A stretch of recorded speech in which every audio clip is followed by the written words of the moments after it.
Hi friends, నా పేరు రాజు యాదవ్. మా దక్కన్పల్లి విలేజ్, నార్కట్పల్లి మండల్, నల్గొండ డిస్టిక్. ఈసారి మేము పాటూరు వారి 339 షీట్ పెట్టడం జరిగింది. గతంలో చాలా వెరైటీస్ కూడా పెట్టడం జరిగింది. ఆ వెరైటీస్తో పోల్చుకుంటే ఇది చాలా దిగుబడి కానీ పిలకలు కంకిలు కానీ చాలా బెటర్ ఉన్నాయి. గింజలు కూడా 3 నుంచి 350 గింజల వరకు ఉన్నాయి.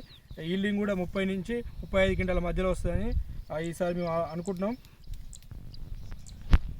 ఉన్నాయి ఇందులో కూడా 1 2 4 5 6 7 8 9 10 11 13 14 15 16 17 18 19 20 22 23 24 25 పిల్లలు.